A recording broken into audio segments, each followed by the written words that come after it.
Well, hello everyone, and welcome to Government Business Today. This week, I'm really excited to have Dr. Kizzy Parks on with us today. And guess what, guys? We are going to be talking about some information that's going to be meaningful and relevant, as always, for your government contracting business.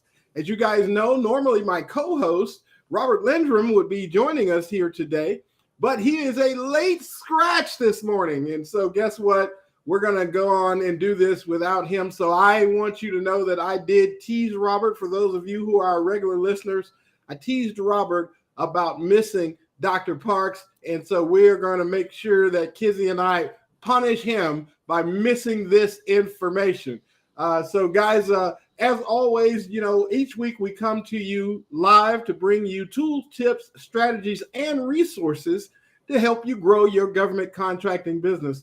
And I want you guys to know, I've been so excited about getting Kizzy on with us for literally months now. And so I've finally been able to get on her calendar. And so I know those of you who know her and know the work that she does in the GovCon industry, I know you'll appreciate her being on as well. So, Kizzy, how are you? What are you doing? What's been going on? I'm just doing really well.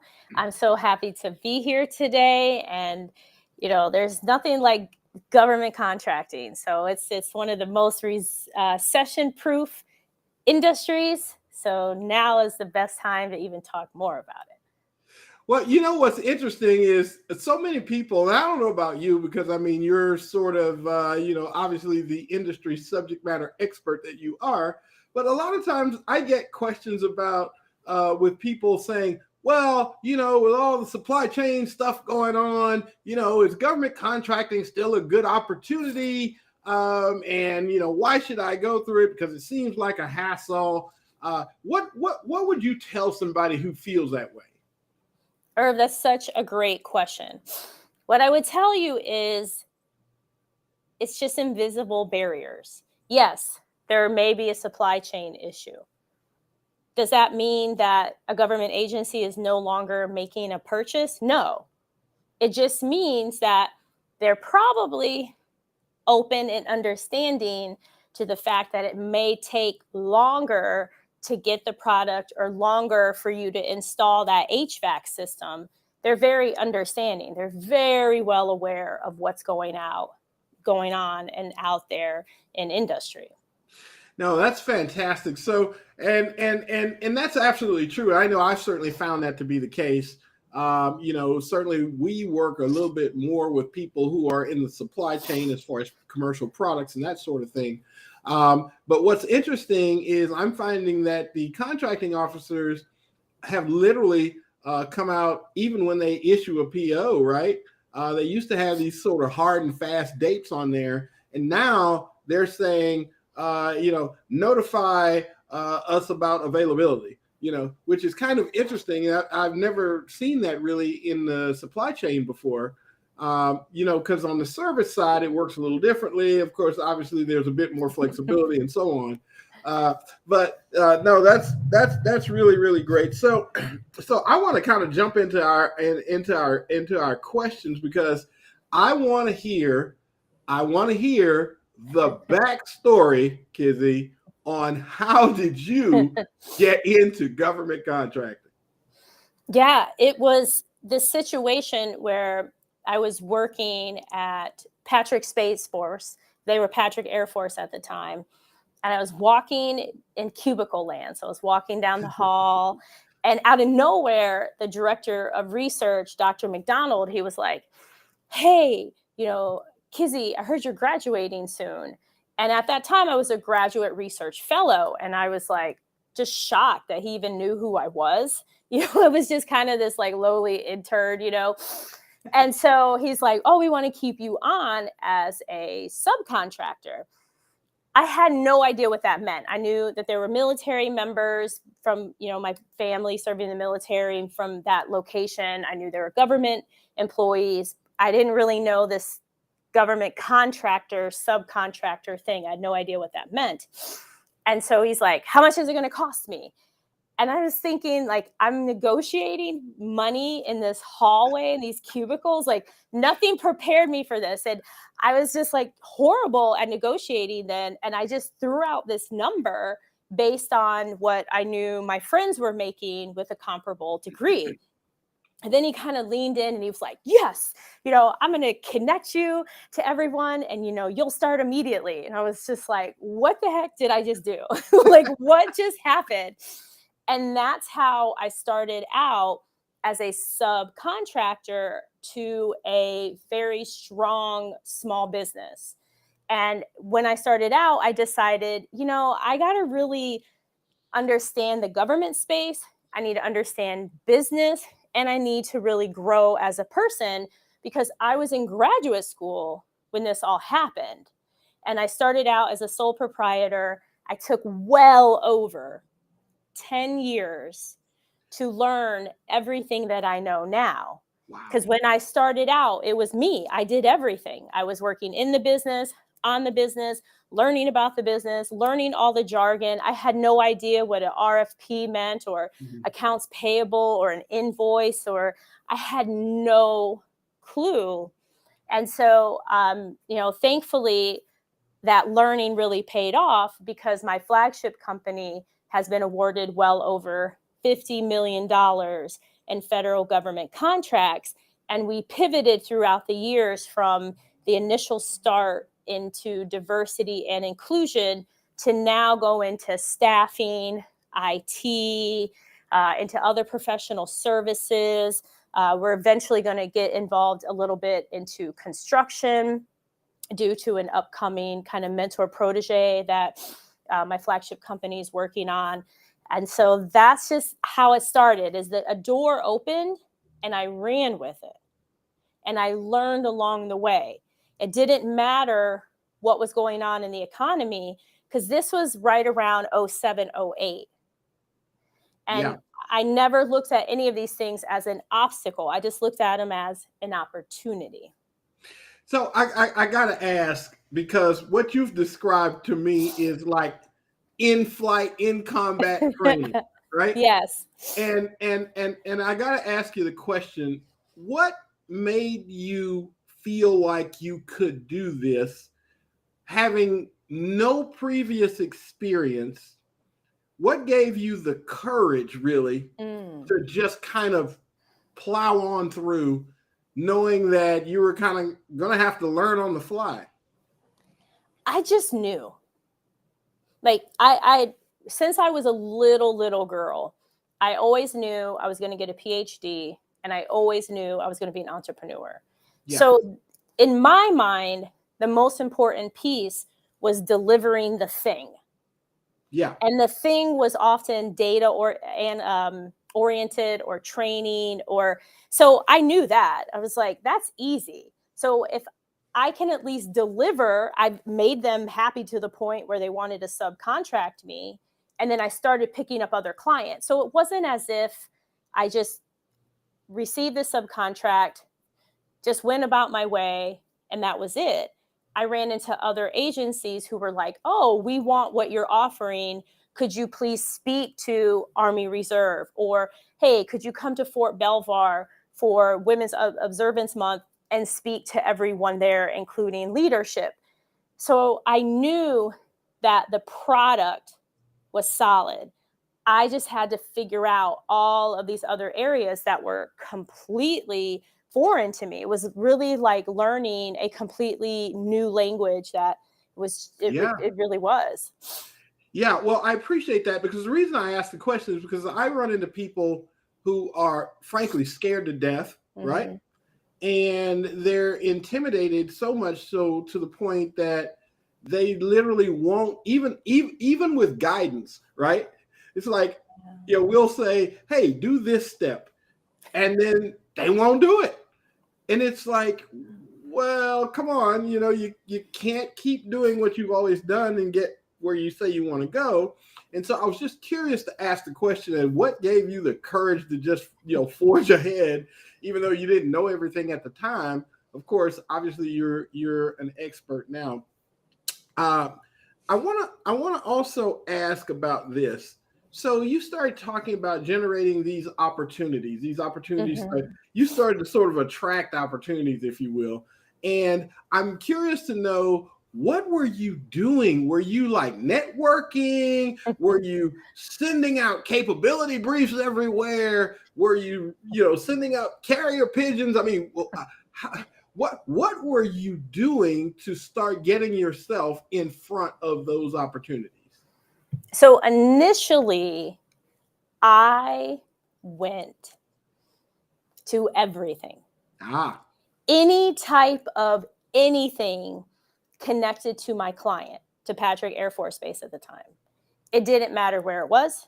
It didn't matter how much it cost, because often the prime contractor, that wasn't in their budget to cover my travel. mm, And I would go. And what ended up happening was that I got to meet so many people, and I was so naive and just still who I am today, but not like the pushy, here's my capability, can I get some work?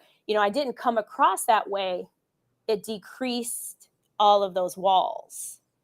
So different people with all these agencies, often they thought I was a government employee.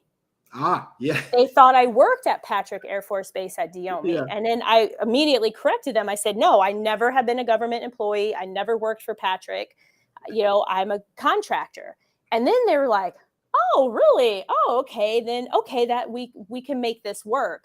So I just networked with different agencies who at that time were really heavy into diversity and inclusion. I networked with other prime contractors who I would meet at different events.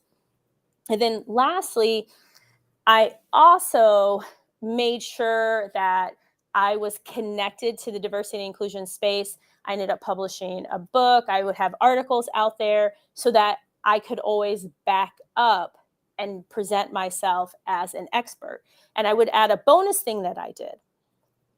I applied to speak at any type of government oriented or diversity and inclusion and government oriented event so that people really got to know me. Yeah. Because in any industry, doesn't matter the industry, there's always those key players that everyone knows, but they don't know you. They may not know you. So it's a great opportunity to apply to speak at a webinar or apply to speak at some event, or it doesn't matter the event. It just matters that you are being seen and getting attention. That is what was vital. As I went all over the United States, just meeting people. So, okay. So, what I hear now, you got to remember, you're talking to an old finance guy, right? So, what I hear is for you to show up so often and regularly that people in government literally thought you were an employee. Yeah. And I get that. But it also means that costs some time and it costs some money to do. Uh, what made you comfortable making those? Because to me, those sound like the time, the energy, the effort, the money were all investments that you were comfortable making in yourself. In other words, you were all right spending the money to go wherever you needed to go and do whatever you needed to do. And my question is, what made you comfortable doing that? Because oftentimes people will try and start a business or get rolling or grow a business, and it seems almost as like the last thing they want to do is invest the time and money required for them to get there. So I'm curious to know, what made you comfortable, because obviously I'm not naive. I know some of those trips you took cost money. Oh yeah. I mean, and at that time I had over $200,000 in student debt. Wow. I sometimes my receivables weren't paid for 60 days. Sure. I didn't have a line of credit. I didn't have a business banking relationship. I didn't have a savings. I had credit cards and a 401k that I took loans out on. Wow. That is how I lived. And so I kind of knew. So here's what I mean. One of the benefits when I was at Patrick is I took notice. And what I noticed were these other contracting companies. Like they would come in, wheel and deal, do their thing, or maybe they had a contract. And what I noticed about them is often they had some kind of BD person who would go to events, whether they were local or if they were across the United States. So I took notice and I was like, okay, so that must be something you need to do. You need to go to these events, because if this company's doing it and they're making 20 million a year, clearly I need to be doing this. The other thing was, because I'm curious, I got connected to a boutique diversity and inclusion consulting company that specialized in the commercial space. And I'll never forget something the owner told me. She had been in business probably 20 years by the time I met her. And when I met her, I was like a year or so out of my program. And she kind of leans in and she's like, Kizzy, I know you want to do things virtually. I know you want to have phone calls and do all of these things that we have nowadays. And mind you, this is before TikTok, so we're not talking a year ago. And she said, but you got to go in person for knee to knee, nose to nose. You must go in person. And so I started to travel with them because they would pay me. I think at that time I would receive about $500 to attend sales trips, which to me at the time, I was like, wow, this is amazing. I get paid travel, $500. I'm going to Atlanta for this trip for a $2 million project. I've never done this before.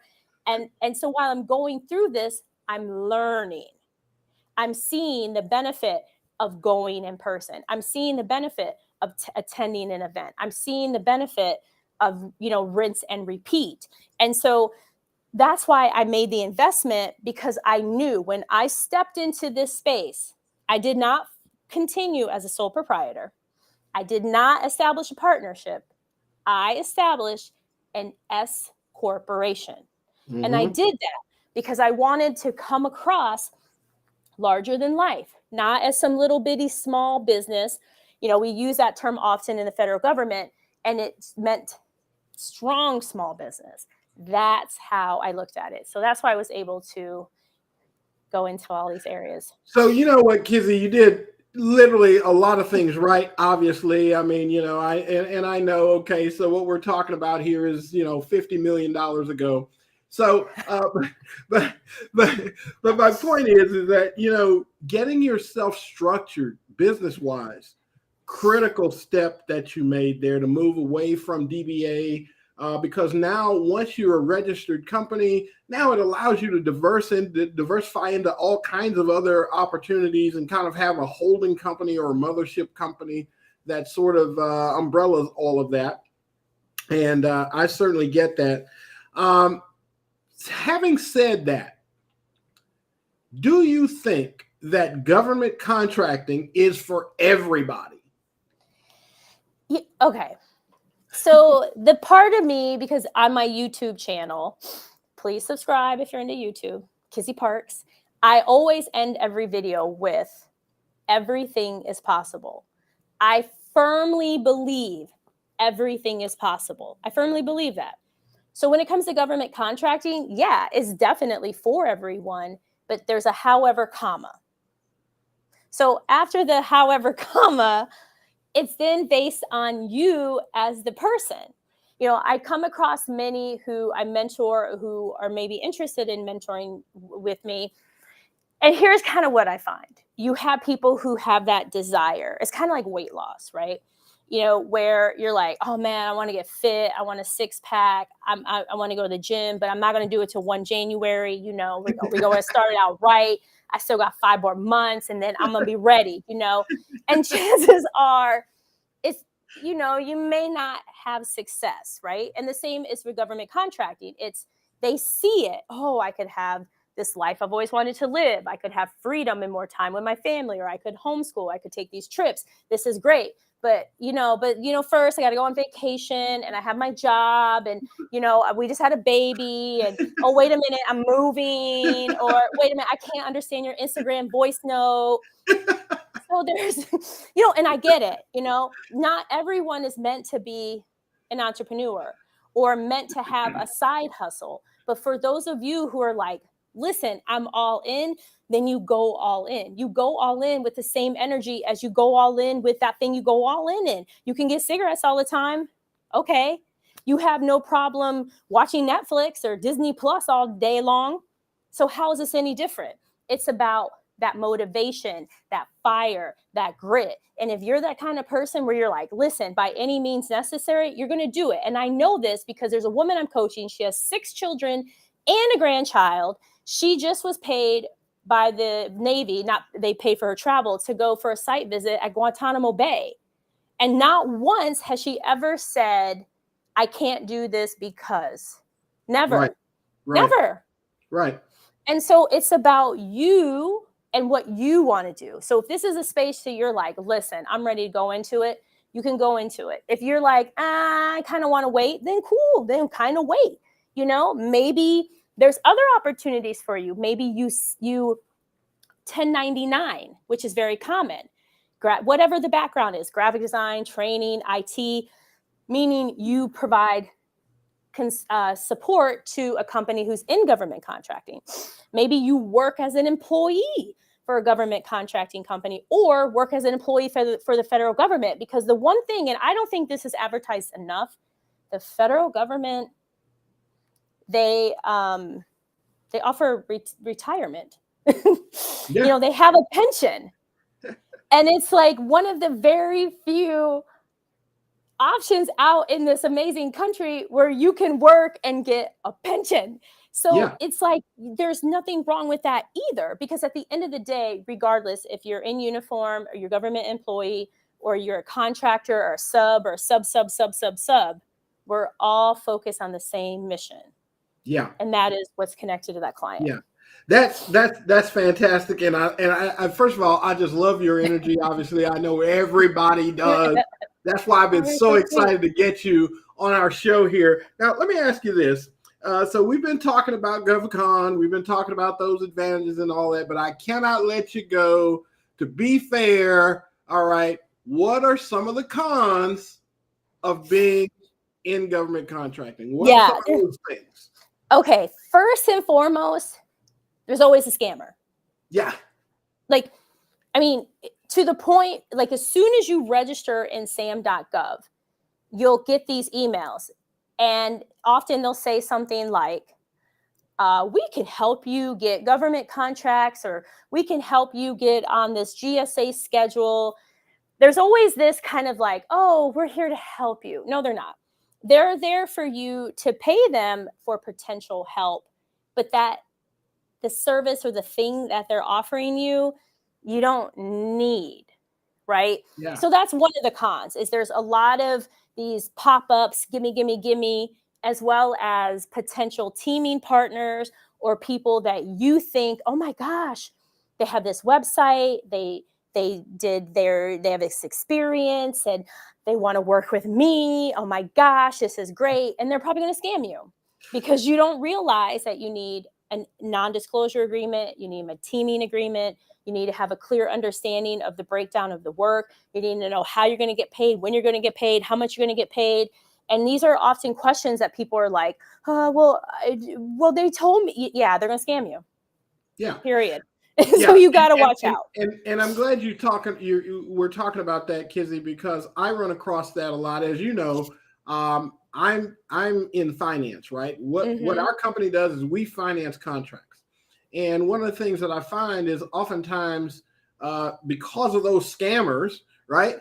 A lot of times it's difficult for people to even get financing set up, because what I find is they're so scared of getting scammed that what happens is it's tough for them to determine who's the real folks and then who's the phony folks, right? And here it is they're getting into government contracting. And one of the things that I found is that if you're not really set up to handle the receivables, in other words, you can bridge that 30-day, 45 or 60-day gap between the time you invoice and the time you actually get paid. That can be a real problem so you can start having cash flow problems. Obviously, that okay, guys. So that's my shameless plug for what we do. But my point being is that it's so much more than that.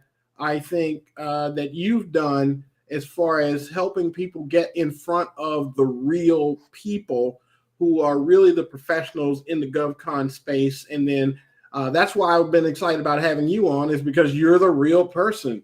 And so I'm really, really happy that we've had a chance to kind of talk about these things. And so let me ask you this, because we're coming up on end of time. So I want to make sure, in your view, share with folks, what are some of those things that government agencies tend to buy? Obviously, I think people oftentimes they'll say, well, what does the government agency buy? And I always tell them, now you correct me if I'm wrong here, because I'm in finance and you're you. But I often tell people government agencies buy everything because they don't really make anything.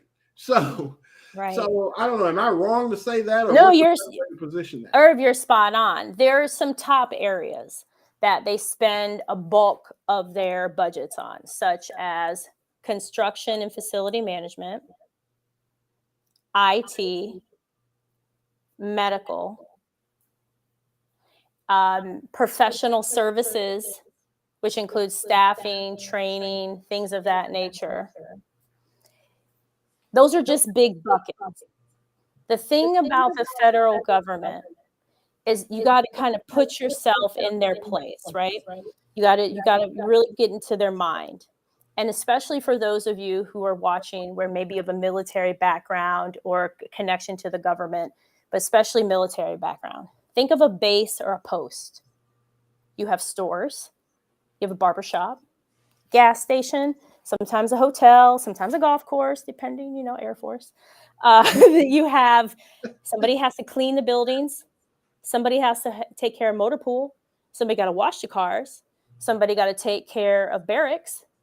And this is just a few things I'm spitting out. Yeah. These are all government opportunities. Yeah. There was even an opportunity to train horses for the Army. They needed a horse trainer to train these horses on how to do these different trots because it was part of what they needed at that location. And so that's how the government works, is if they need, hey, we need somebody to replace the windows, that's the kind of work that they're interested in. And more than likely, several agencies are going to need windows replaced, right? They may not need your real specific item that you have a patent for, but you could potentially get them to want it or pursue research opportunities, because that's another area. But what's so amazing about the government, and what I say to everyone, is as follows. Are you willing to sell to the government in the way in which they buy it? Yeah. Yeah, that's good. That's what's key. Training. We made a lot on training. Right now, our biggest client with training is for food inspectors. You never heard in my past history anything with me and food inspectors. I mean, I like food. I worked at Hardee's, once. But how is that any different? How is curriculum for food inspectors any different than curriculum for leaders or curriculum on flying a jet? I mean, there's still principles that apply. So if you're open-minded to it, then go that route. And then lastly, you can also sell all these amazing things. That's what's so cool. We flipped headsets that we bought on Amazon, and never once did they say, Dr. Parks, are you sure you can sell us these headsets? Never. They say, can we have a price quote? And they say, by the way, you're going to get this opportunity, so just a heads up. That's what's also really cool. If they know, like, and trust you, you're good to go, and just always deliver on what you say you're going to do. That's fantastic. Well, Kizzy, we got to have you back. You got to promise me you'll come back. Of course, Erv, anything for you. Anything. All right. Well, super. So listen, let's give everybody the information on how they can get in touch with you, how to connect with you. What's the best way for them to do that? Okay, best way you can connect with me here on LinkedIn, Kizzy Parks. You can also, if you're interested in my wait list for my new amazing class, go to govconwinners.com, govconwinners.com. And of course, I love free. Check out this really cool free resource, Profitable profitablecontracts.co, profitablecontracts.co, and feel free to DM me. And when you DM me, just mention that you came across this amazing podcast with our outstanding host, Erv. And please mention that. Please connect with me, because there is enough work, over $500 billion in this space. That is fantastic. Well, guys, like always, Kizzy, thank you so much again for joining us here on Government Business Today. I am so excited about all the work that you're doing to help people grow in their government contracting business and connecting them to the tools and resources and the people that they need to connect to. And again, guys, reach out to Kizzy. Kizzy is the real deal, guys. And that's why I'm excited to have her on the show. Also, guys, as always, as you know, if you've got a purchase order or if you've got a contract and you need working capital or business credit, reach out. You can reach out to us at www.aca.credit, or you can always give us a call at 800-656-6498. Until next time, Kizzy, again, thanks so much. Thanks, everyone, and be sure and reach out, and we'll talk to you again next week on Government Business Today. Take care.